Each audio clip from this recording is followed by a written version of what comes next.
Bunda Priyanti. Pagi. Maaf mengganggu waktunya nih Bunda. Mau sedikit wawancara nih Bunda ya. Apa kira-kira yang mau diwawancara? Ini tentang dilema etika. Oh, Atau dilema etika etika. moral ya Bunda ya. Nah, tentunya kan Bunda sudah punya pengalaman ya, sudah memimpin di berbagai sekolah gitu Bunda. Nah, bagaimana Bunda mengidentifikasi kasus-kasus yang merupakan dilema etika atau kejutan moral? Berdasarkan pengalaman ya. Tapi terima kasih dulu ya, udah ini, udah di apa? Udah dipercaya untuk diwawancarai. Sebenarnya masih banyak tuh respon yang lain.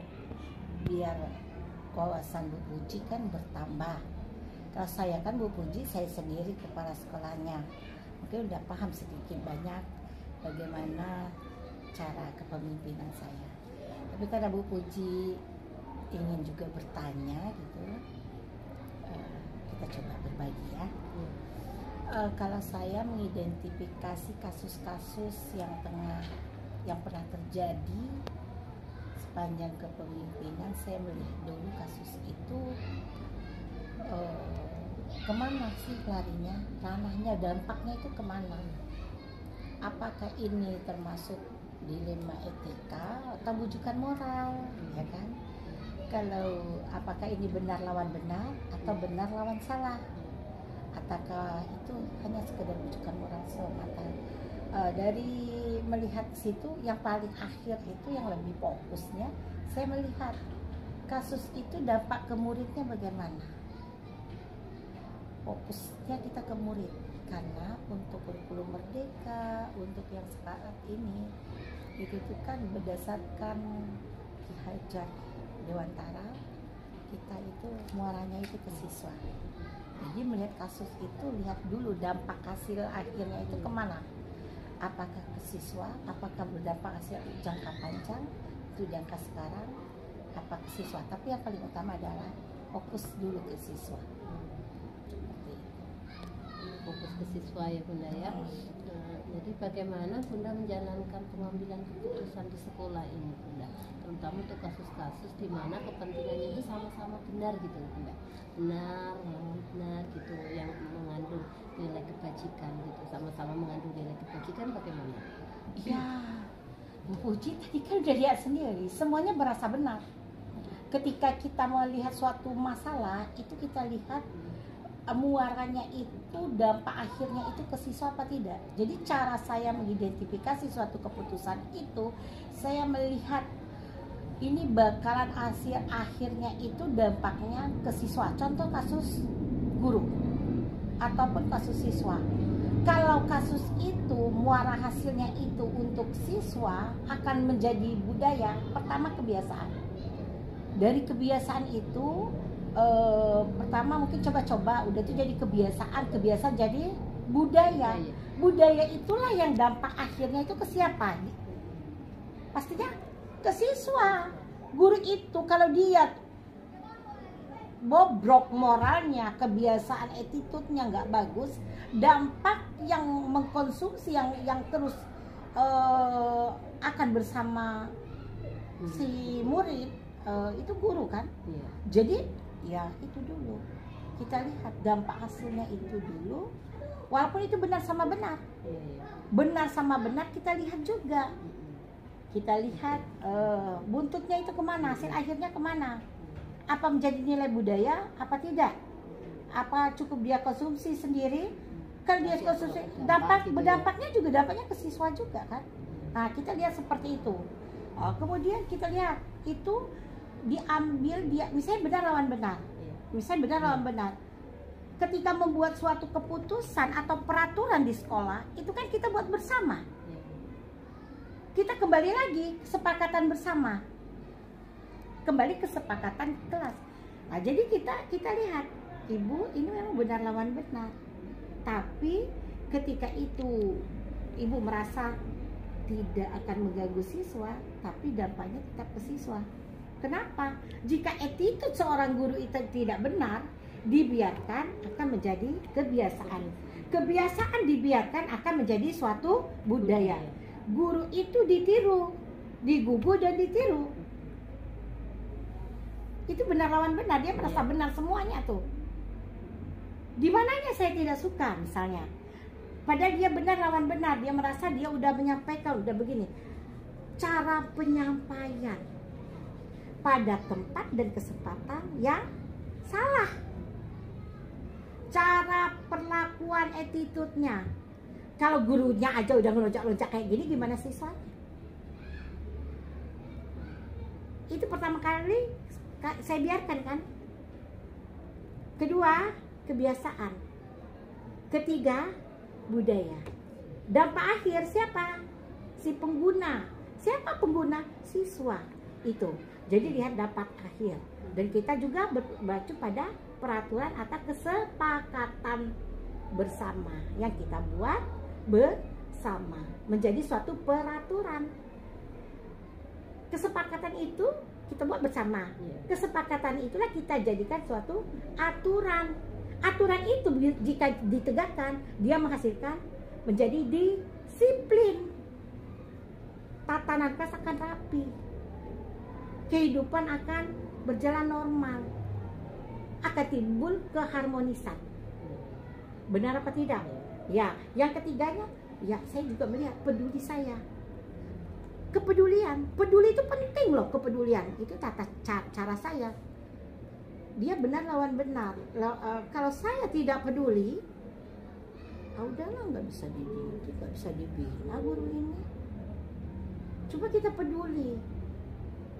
Dia itu ada dulunya mungkin dengan kita saat kita memang sedang bergerak. Tapi saat ini mungkin itu kesalahan, perlu kita bina. Ya kan? Jadi seorang pemimpin itu tidak boleh dendam.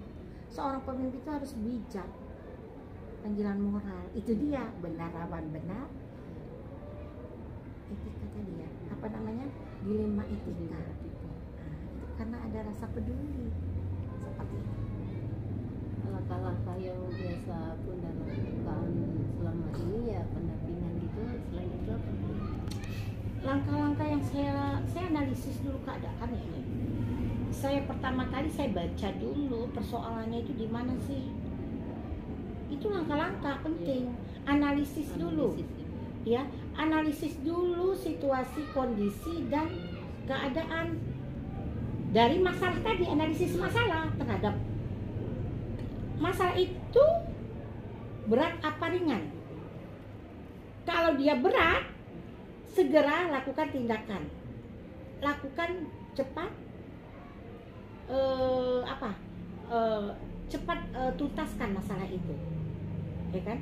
Tapi kalau dia ringan, itu misalnya masalah siswa, ya kita perjenjangnya bagaimana? Ya gurunya dulu dong, dibina dulu, guru membina siswanya dulu, ya kan? Ya. Kalau siswanya, kalau gurunya personal dulu dong, coaching dulu dong ya. Kepala sekolah dengan dia coaching dulu, bicara dulu dong, empat mata apa masalahnya. Kalau seandainya kita tahu, oh kayaknya kebiasaan mereka ini nggak bisa di coaching nih, oh kayaknya suruh perantara, kita coba perantara orang terdekat dulu dong. Kalau siswanya, selain guru siapa lagi? Guru bidang studi, wakil kepala sekolah kita libatkan kesiswaannya. Siapa lagi selain itu? Orang tua. Karena pendidikan itu sukses jika ada 3 faktor. Sekolah, orang tua, masyarakat. Jadi penting orang tua. Pendidikan yang paling lama itu dan awal pertama kali anak itu mengecam pendidikan ya di rumah. Baru kita sekolah mensuplai akademik dan pembentukan karakter moralnya itu bersama. Hal-hal efektif apa saja yang sudah Bunda lakukan dalam pengambilan keputusan atau kasus-kasus dilema etika? Yang paling efektif itu kalau kita punya kesepakatan. Kita buat bersama, kita buat bersama, ya kan? Kita punya kesepakatan kelas bersama, kita kembalikan kepada mereka. Iya, yang bikin itu siapa sih, Nak? Begitu juga guru. Coba kalau nggak percaya, kalau anak buat kesalahan, lebih utama adalah kesepakatan tadi yang kita buat. Itu yang pertama. Yang kedua, peraturan atau aturan SOP kerja kita. Kita harus punya SOP. SOP itu bisa terbentuk jika ada aturan atau juknis dari atasan, dari pusat, juknis tentang pendidikan, misalnya standar proses. Kalau dia tidak membuat RPP misalnya, ini juknisnya lah Bu, ini tupoksi Ibu loh Bu, Ibu sudah melanggar, ini Permendikbud yang ini, seperti itu. Mudah kan? Itu memudahkan kita. Ya, yang ketiga itu selain dari aturan, oke lah, notabene aturan, kemudian ada juknisnya, kemudian yang memudahkan kita juga ada kerjasama dengan guru, kepala sekolah, orang tua, wali murid, komite, itu tuh harus bersama dengan kita. Apalagi kalau masalah tentang siswa, kembalinya ke komite loh, karena dia yang punya anak, seperti itu, ya kan? Jadi dalam hal ini kita yang sangat berperan itu ya dari kearifan itu sendiri. Seandainya nih benar dia sudah ikut aturan, sudah kita berkaca pada aturan, kesepakatan, pada juknis, tapi kita sebagai manusia itu ada rasa kepedulian loh, ada jiwa sosial loh. Itu yang biasanya yang sering dilanggar tuh karena kepedulian tadi. Contoh, itu tugasnya teman, tapi dikasih juga teman karena kepedulian ini. Secara tidak langsung dia itu sudah sudah membuat temannya itu belajar tidak punya tanggung jawab. Iya, akhirnya timbul tanggung jawabnya kurang. Contohnya ada Mbak Puji yang bantu nanti. Ada Ibu ini, Mbak Indah nanti dibantu Mbak ya. Akhir secara tidak sengaja kita sudah melanggar norma, aturan norma dia tuh gimana? Kita sudah berbuat baik lawan baik loh. Iya. Tapi ada norma yang dilanggar dia. Apa? Dia tidak punya tanggung jawab. Terkurang. Iya. Itulah yang katanya dilema etika itu. Itu kita kembali lagi ke topik dilema etika. Sebenarnya yang benar itu kita harus berani memberi pemahaman ke dia. Seperti itu. Jadi selain peraturan, kita baca hasil akhir, kita juga harus berdisiplin. Nah, hal-hal selama ini apa yang menjadi tantangan Bunda dalam mengambil keputusan itu Bunda? Dilema etika itu, dalam dilema etika itu, kalau peraturan itu kita buat, kita sendiri yang merusaknya. Jadi dari itu yang manusia sendiri. Baru personal itu tantangannya. Misal kita ini udah kesepakatan bersama nih, oke? Harus disiplin, hadir pada tepat waktu. Ternyata datanglah yang pasti punya mindset, aku kan bakal ngajar juga, yang penting aku nyampe sekolah. Jadi sulit merubah mindsetnya, berada di zona aman. Lah mau dimarahin ketika kita mau masuk ke kelasnya dia udah nyampe, tapi dia terlambat mungkin. Nah, itu dilema etika. Terkadang yang lebih parah dilema etika kalau dia bawa anak kandung. Iya. Mau dimarahin gimana? Bukan kasihan lah, nggak enak sama teman. Iya. Misal Ibu Puji ngajar anak teman, dia terlambat, dilema etika nggak? Iya. Begitu juga saya menerapkan kedisiplinan. Kedisiplinan itu kita sudah tegakkan bersama. Iya. Sudah kita bikin kesepakatan kelas. Iya. Tahu-tahu dilanggar pada personal yang tidak mau move on dari zona aman. Masih menggunakan mindset yang penting saya ngajar. Ya kan? Jadi itu yang sering. Yang kedua, kadang-kadang kita mau disiplin, peraturan yang kita buat, ini udah buat, ada kebijakan yang kadang dari atasan tanpa memahami bahwa kita juga punya kesepakatan kelas, punya kesepakatan sekolah, punya aturan yang sudah kita buat, dia nabrak. Itu dari atasan kadang-kadang. Bu Pri, tolong ini diinikan ya, begini harus begini, harus begini. Sebenarnya itu sangat Tuhan. Paham kan maksud saya? Saya tuh mau negakkan disiplin loh, ya kan? Tapi Tapi kita nggak bisa ego di situ. Kita harus juga membaca situasi. Membaca situasi penting, situasi itu dibaca, ya kan? Iya. Penting situasi dibaca, kondisi dibaca tanpa meracuni kesepakatan yang sudah kita buat. Kadang-kadang kepala sekolah itu harus bisa ya, harus bisa menyusun skenario baru untuk menyelamatkan semuanya. Aman semuanya. Aman semuanya. Padahal dalam hal ini jujur itu dilema etika loh. Timbul dosa saya yang baru, tapi tanpa sepengetahuan yang lain. Saya ingin menyelamatkan guru-guru saya sayang. Tapi ketika peraturan ini ditabrak dari kadang siswa baru itu harus punya semuanya, dapodik semuanya, itu aturan kita. Tahu, terima aja ya, yang penting nggak putus sekolah. Sampai hari ini tidak terdata di dapodik. Dilema etika nggak itu? Karena takutnya nanti Kalau putus sekolah. kalau nggak diterima dia putus sekolah. Sementara diterima NISN-nya aja nggak ketemu-temu. Jadi untuk administrasi juga kadang-kadang. Iya, seperti itu. Jadi kita tuh juga itu timbul apa kita terima? Pertama, bukan karena atasan semata, karena kepedulian. Timbul rasa peduli kita. Bujukan moral kita timbul kan. Kasihan loh daripada dia putus sekolah. Dilema etika. Tapi kalau di saat ingin menegakkan aturan, saya benar kok, ngapain diterima? Ya kan? Tapi bujukan moral itu karena apa? Iya, karena kepedulian kita tadi ada bujukan moral yang manusiawi kita, jangan sampai anak ini putus sekolah seperti itu. Itu yang kadang-kadang membuat dilema ketika mau mengambil suatu keputusan. Dalam menangani dilema tadi Bunda, adakah jadwal tertentu ataukah mungkin langsung ketika ada masalah Bunda langsung menyelesaikannya di tempat, atau mungkin ada jadwal khusus dalam menangani tersebut? Saya sudah jelaskan dari awal tadi. Saya melihat situasi dan kondisi, melihat menganalisis masalah dulu, berat apa tidak. Ini kalau masalah itu berat, saya akan mengklarifikasi, menyelesaikan dengan segera. Karena dampaknya ke siswa. Jadi segera gitu. Segera. Kalau itu berat.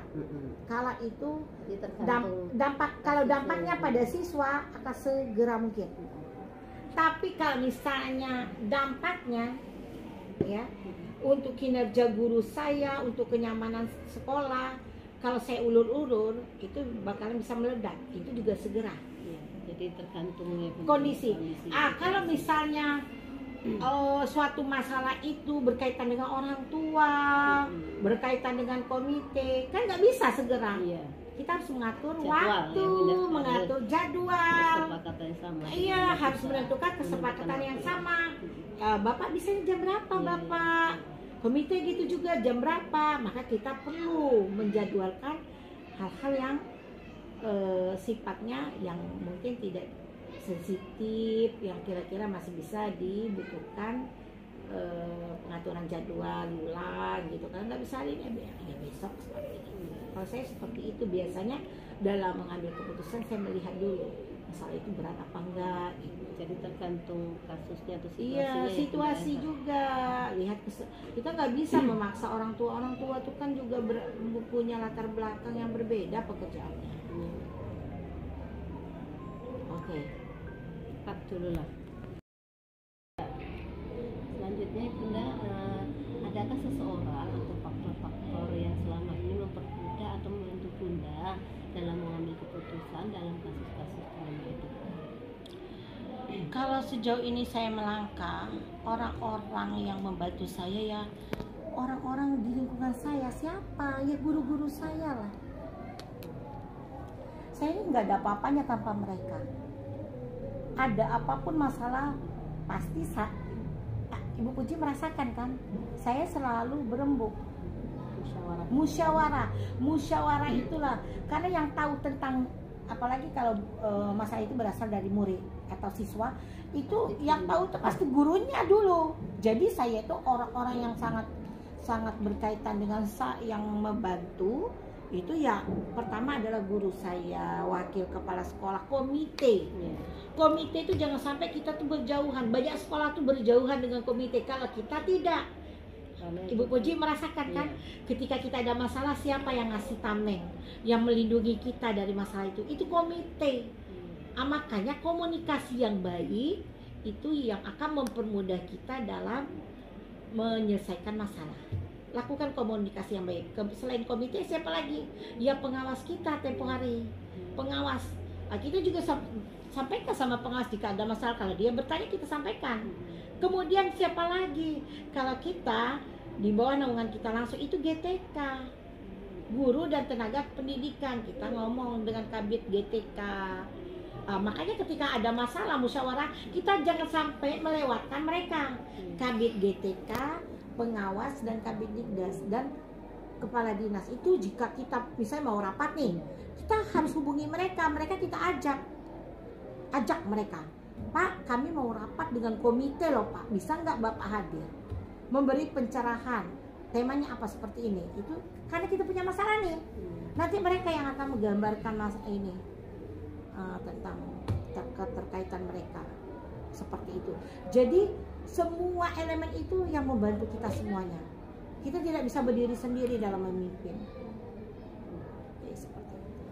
Dari semua hal yang Bunda sampaikan tadi ya, pelajaran apa yang bisa Bunda petik dari pengalaman dari mengambil keputusan dalam dilema etika yang bisa dipetik dari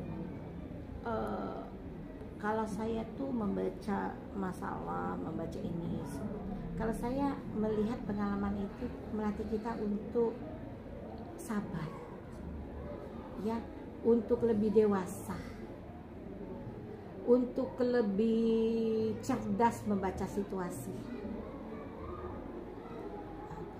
untuk lebih peka dengan keadaan. Itu pelajaran yang saya dapatkan. Kadang-kadang ada waktunya juga kita harus berhenti untuk bertapakur diri, membaca diri. Saya tadi ini salah saya di mana? Introspeksi diri. Saya itu biasanya selalu saya lakukan setelah sholat subuh dan sholat maghrib.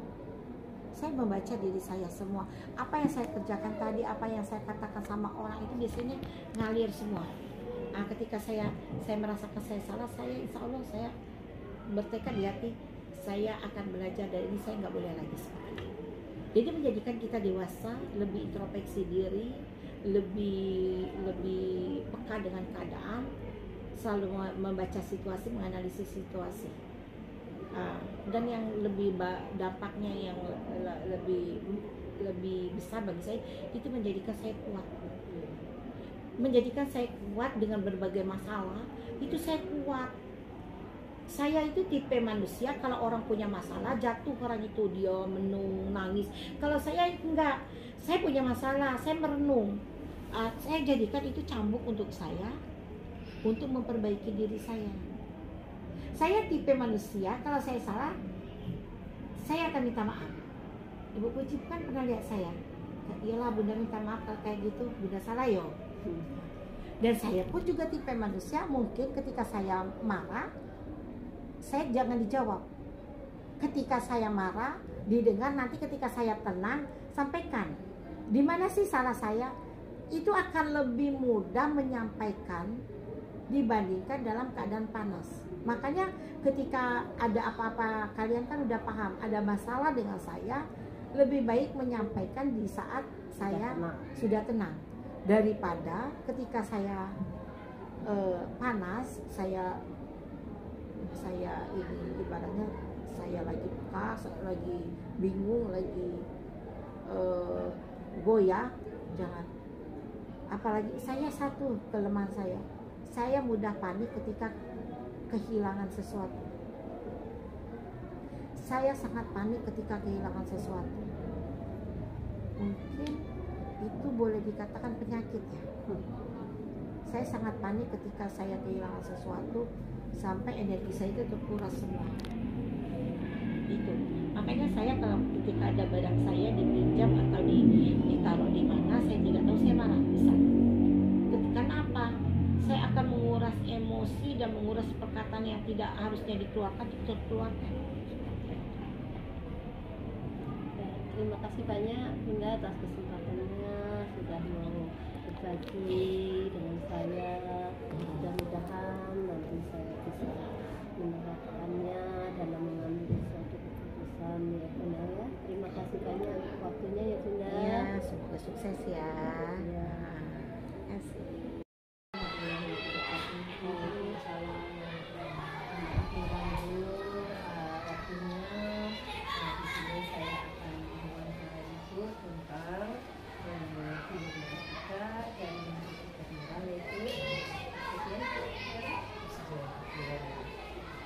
Untuk pertanyaan mungkin kan itu sebagai kepala sekolah sudah ada pengalaman itu ya.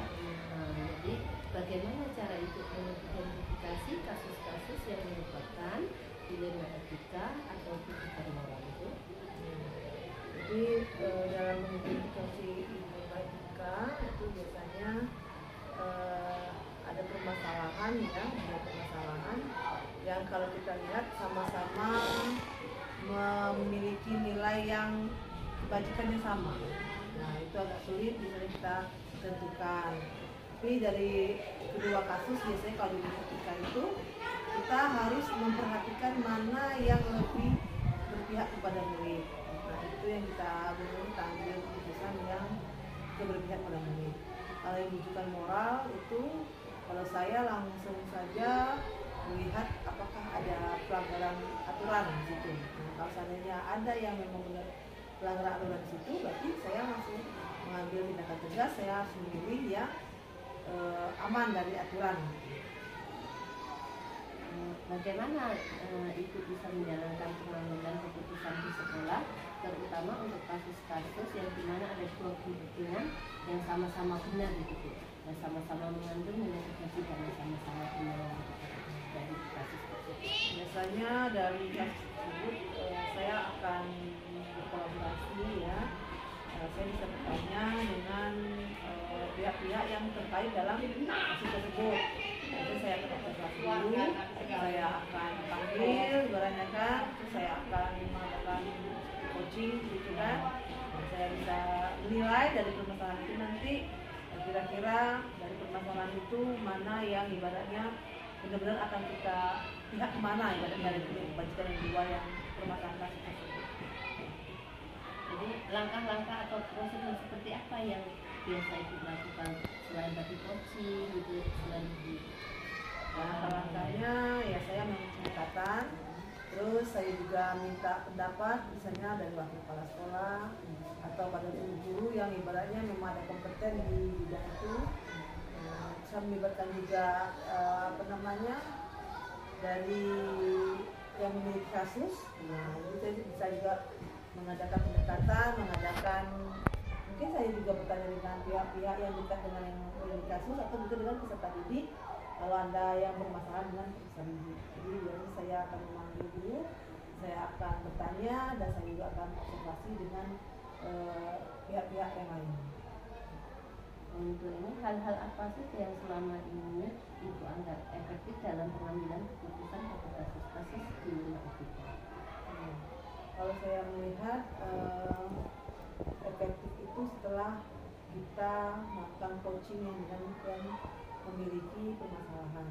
Biasanya kalau setelah kita melakukan coaching, mereka juga akan menyadari ibaratnya kan kesalahan mereka sehingga memudahkan saya untuk mengambil keputusan mana yang lebih akan berpihak pada siapa ibaratnya kan. Kalau memang itu lebih berpihak pada murid, nanti itu yang kita pilih untuk kita ibaratnya kita ambil keputusan itu ibaratnya kan, daripada yang tidak berpihak kepada murid.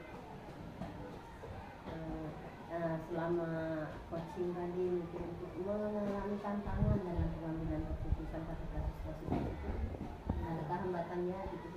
Hambatan itu pasti ada ya, apalagi kalau seperti kita melakukan coaching itu kan agak sulit untuk menemukan ibaratnya membuat peserta itu bisa menyadari kesalahan mereka gitu kan. Nah itu sebenarnya kita perlu melakukan pendekatan, cara bicaranya juga ibaratnya kita pilih kata-kata yang sesuai, jangan sampai nanti apa yang kita utarakan malah menyinggung perasaan yang ada masalah, sehingga tidak keluar apa yang harusnya kita inginkan, ya tidak ini kan, atau mereka merasa benar gitu kan apa yang sudah mereka lakukan. Nah itu kadang yang menjadi permasalahan, tantangan lah ibaratnya bagi kita, bagaimana cara kita, strategi kita supaya yang bermasalah ini menyadari itu yang mereka buat.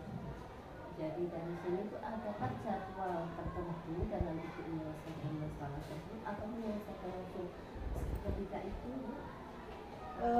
Kasusnya itu berbeda-beda Bu. Ada misalnya kalau seandainya bisa di saat itu kita selesaikan. Nah, tapi kalau seandainya perlu waktu kita buat jadwal. Nah, jadi kalau ada kasus dengan peserta didik bisa kita selesaikan saat itu juga. Tapi misalnya kalau misalnya nyangkut saya ada orang tua yang bisa kita panggil tidak bisa hadir, tapi kita tentukan waktunya, jadwalkan. Oh bisa nggak orang tua datang hari ini ada guru-guru juga. Saya guru saya kalau mereka sibuk hari itu tidak bisa diselesaikan, kita bisa tentukan waktunya kapan kira-kira kita bisa. Jadi tergantung kasusnya ya. Adakah seseorang atau faktor-faktor yang selama ini mempermudah atau membantu dalam mengambil keputusan untuk kasus-kasus dilema ini? Ya, orang yang membantu Anda, membantu Ibu, itu pengawas pembina kami. Yang ibaratnya setiap bulan lah minimal dia datang sekolah menanyakan bagaimana, apakah ada permasalahan. Terus saya juga sering bertanya bagaimana Pak menanggulangi gejala seperti ini gitu kan. Dia yang ibaratnya memberikan masukan. Selain itu juga saya juga bertanya dengan teman-teman yang sama-sama ibaratnya sejawat lah ibaratnya yang bisa bertanya dan orang yang lebih paham lah. Itu biasanya saya berkonsultasi dengan itu juga. Pendapat dengan teman-teman bagaimana putusan seperti ini, apakah sudah tepat atau ada putusan yang lebih baik lagi gitu. Itu seperti itu biasanya. Jadi saya tidak pernah ibaratnya langsung ambil putusan, tidak pernah. Biasanya saya itu pikir-pikirkan dulu, ibaratnya saya bertanya dulu dengan ini dulu. Jadi saya nggak mau salah Bu. Ibaratnya jangan sampai nanti keputusan saya ambil keliru. Jadi benar-benar saya pikirkan, saya bertanya-tanya dengan sini. Ibaratnya kalau sudah fix, sudah satu, itu saya keputusan yang sesuai lah dengan apa yang kita inginkan. Dari semua hal yang sudah disampaikan, pembelajaran apa yang Ibu dapat ambil petik dari pengalaman ketika membina yang mengambil keputusan dilema etika ini? Ya. Jadi memang yang dapat saya petik, kita sebagai guru ya, apapun permasalahan kita yang ada di sekolah ya, itu jatuh-jatuhnya ujung-ujungnya ke peserta didik. Adakah tidak membawa dampak nggak pada peserta didik? Kira-kira kalau dampaknya itu merugikan peserta didik, jangan dilakukan. Tapi apabila perbuatan itu berdampak pada peserta didik untuk positif, silahkan lanjutkan. Itu kalau menurut saya. Terima kasih banyak atas waktunya Ibu Kira. Mohon maaf sudah ada kesalahan dan masalah itu. Terima kasih banyak Ibu sudah meluangkan waktu untuk